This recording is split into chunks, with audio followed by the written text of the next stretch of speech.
Good morning. Welcome to Physics in the AM. I am Marika Newman, and I am your host.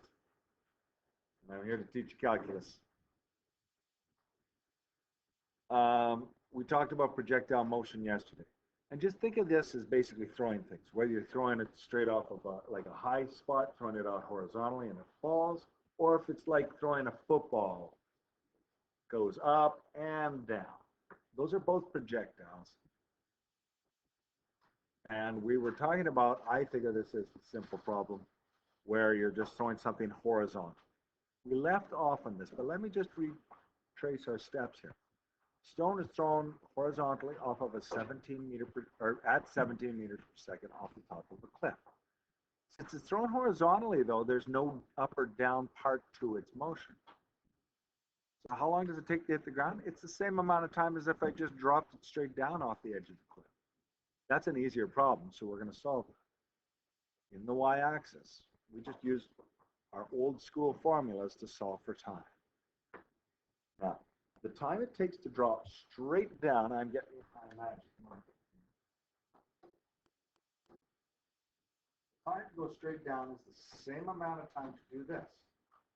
So that's important. That's what ties the x and the y-axis together. How far from the base? We can use this amount of time. Basically, if this ball thrown sideways at 17 meters per second travels for 2.86 seconds, it doesn't slow down the left-right velocity. So we just use the 17 times the 2.86. We get the 48 seconds.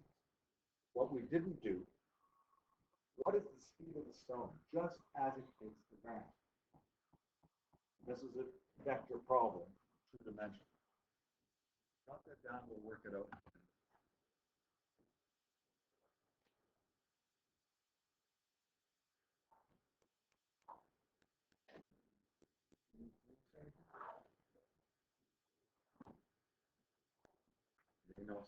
Is that a good book? I haven't read it. Where you're sneezing, I think nostril Donis, right? Yeah. No, we're just doing it fresh on notes. You weren't here yesterday, were you? Oh, I'm so sorry. Okay, we're going to do this together. I'm assuming you have this from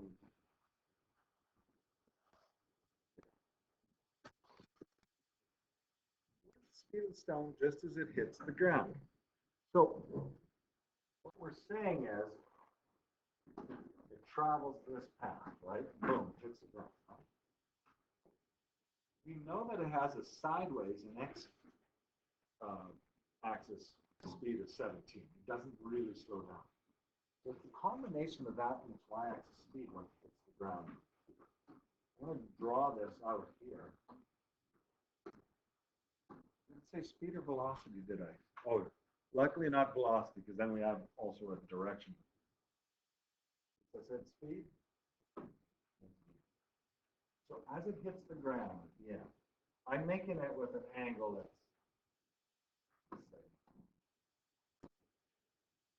I'm going to draw the ground, flat, there. Then the angle, boom. We know that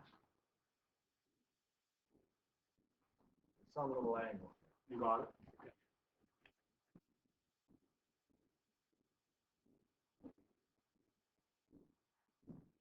That angle, there's a portion of it due to its velocity or speed in the x-axis. There's a portion of it due to its y-axis. We want this. You understand that? We're going to have a combo. Now, in the x-axis, I've mentioned this before, ignoring air resistance, friction due to the weight, it doesn't slow down the whole time. It's moving left to right at 17 meters per second. So we're going to just write that in there. It's a given. And it's positive because the way I drew it is to the right. I didn't put squared in there. Sure. Now the y-axis, the is what we have to figure out. And then we can use Pythagorean. So Vy,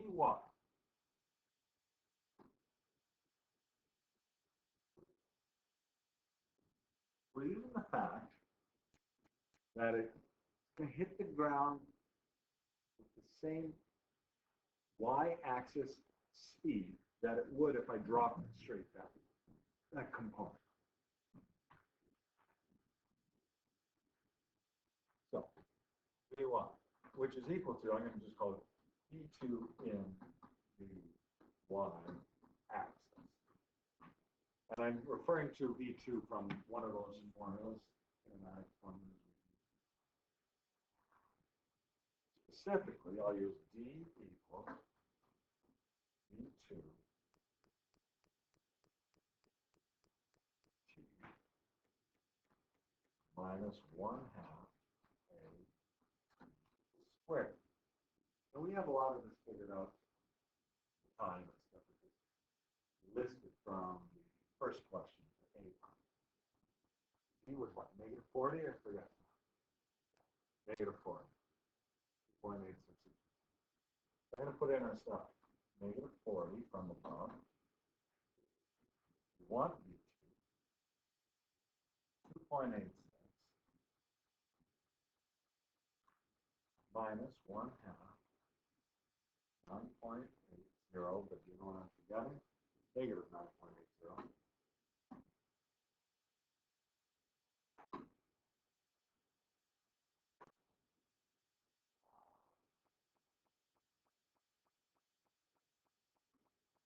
Lastly, 2.86 squared.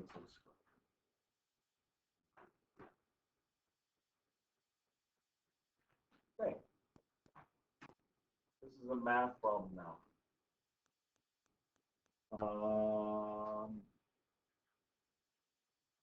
I'm going to drop the units here, but I want to just show you something here, how the units work out. Look at this. Seconds squared, that's squared, right? D squared cancel out with the meters there. They'll be able to work out with the others. Like when you bring those meters over to the other side, using additional subtraction, they'll mix with these meters. I think we're going to divide with seconds. So I'm just explaining to keep the units in there. It does come out properly, the speed unit. But let's just drop this one. Negative 40. I'm going to just make it more algebraic. 186. 2. Negative and negative, so plus 1/2 is 4.9 times 2.86 squared, 40.08.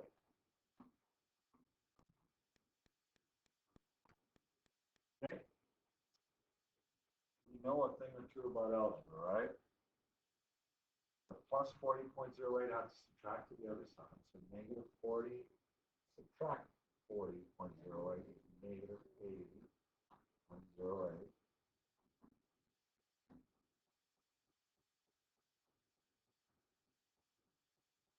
Then I'm going to divide both sides by the 2.86. Algebra.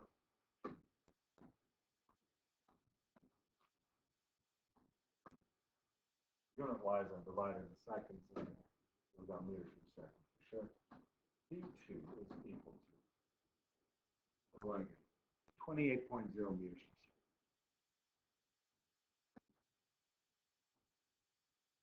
Okay. Now I have the other leg of my right triangle. I can solve the problem. I now know this, V1. Let's say V1 isn't seen in that equation. We can use Pythagorean theorem, right?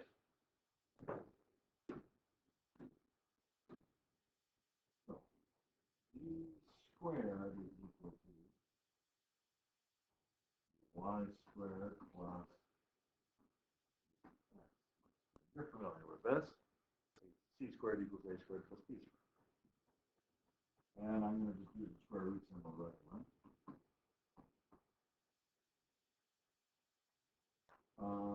Vy squared would be 28 squared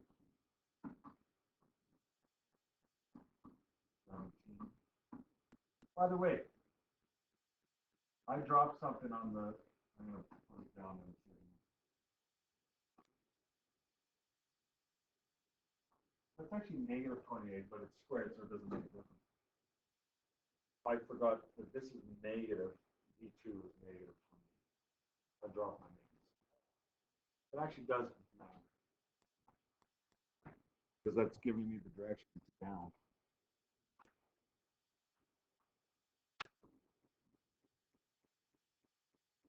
Okay. And this is some.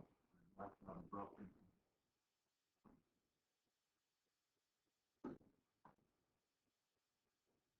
Mixing colors now. Speed, without the direction, it's just speed. 32.8.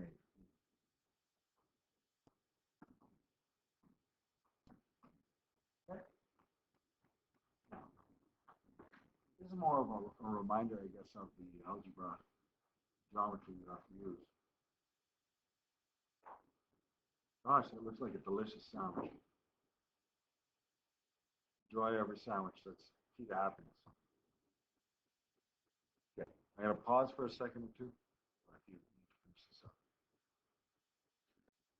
Zip it over to one more problem before I give you guys problems. Projectiles launched at an angle. I'll let you jot this down. Obviously, don't worry about the B yet because you don't know how much space A will take.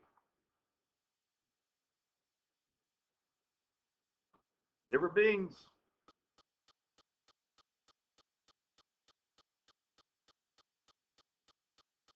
I'll pause the video, let you copy it up.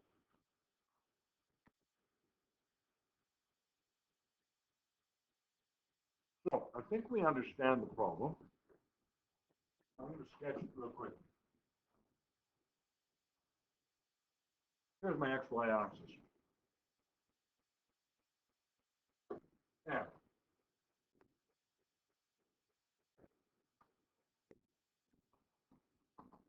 The football follows that kind of a path, right?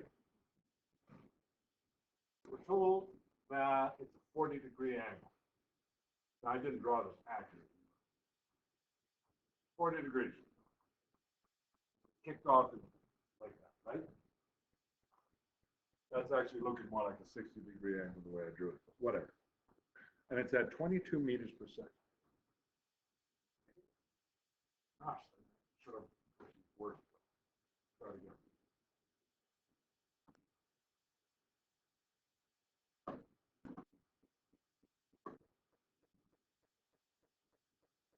Okay. 22 meters per second. Here's the thing about this, though. This is the exact same amount of time that it's in the air as if you stood in the middle and I just threw the football or any ball straight up and then straight back down. That takes the same amount of time. You guys follow this? Just like dropping an object in the previous problem. Okay.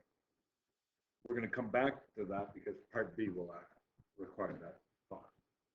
Right now, though, all I want to do is, and I'm going to draw this angle. I'm going to draw it a little more accurate. I'm not going to get a protractor. If I said that this is 40 degrees, this is 22, what is the x and y component of that initial speed? V, y, x. That's what we're trying to figure out, right? So let's just do this.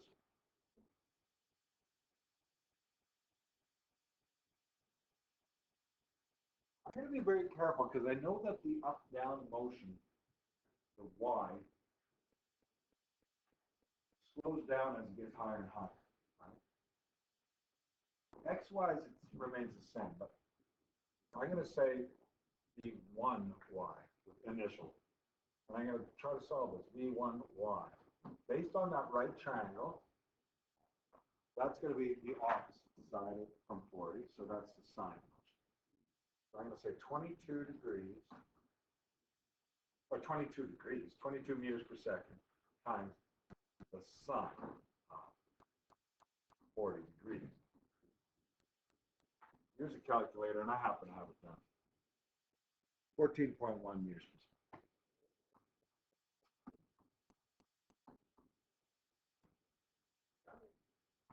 You are awesome.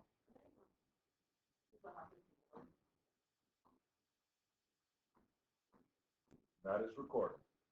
Oh.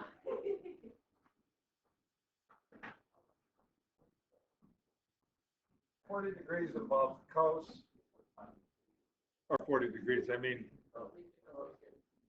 the x coordinate of the speed involves the coast at 16 point. Okay, I have both of those coordinates, right? So what this means is,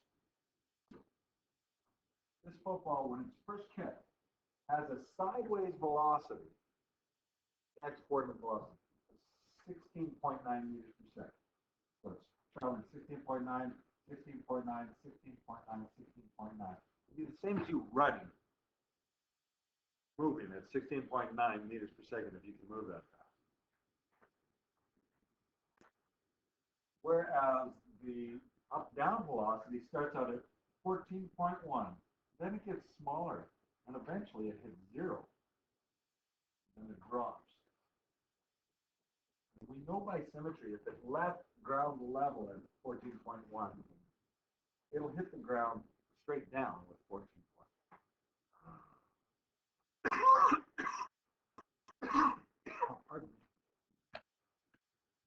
Now, the second part of this, if you have a confident maximum height of the football,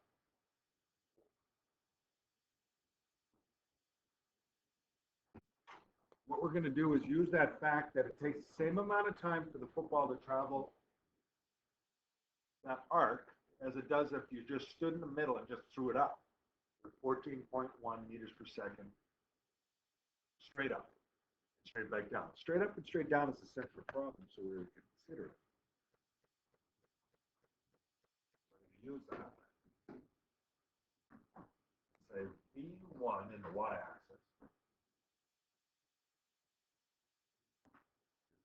14.1 meters per second.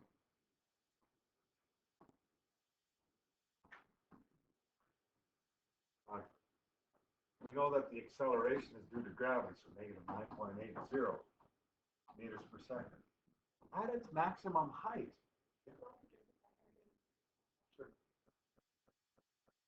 at its maximum height, we know that the velocity, just straight up and down velocity is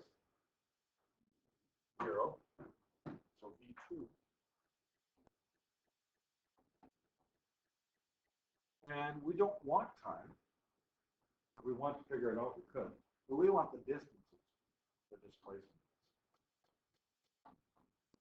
So we need to find out out time involved.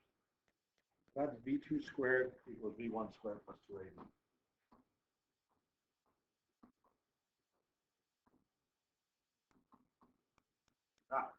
Right and wrong.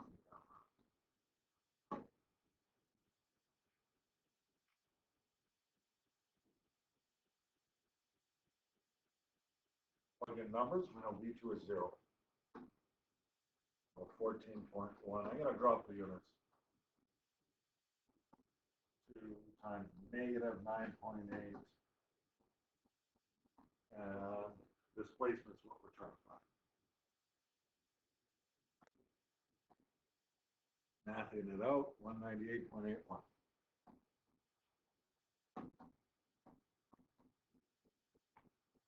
Why did I put pass?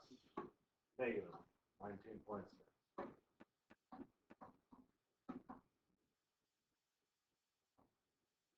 That's just algebra. Subtract it over.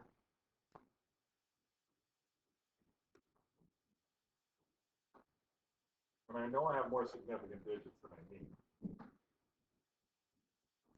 I'm going to do this first.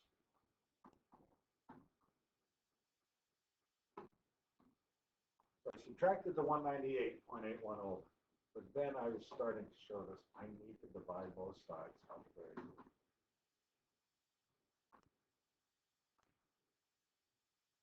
This is where I get a positive answer. 10.1. And I know this is in meters, and I could have followed it through with my units and verified that. But a good 10 meters high. That's pretty high, actually. Like, quite high.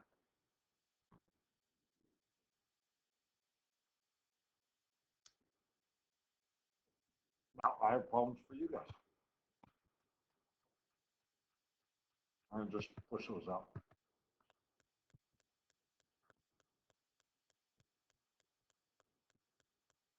That's that. That's what you're working on.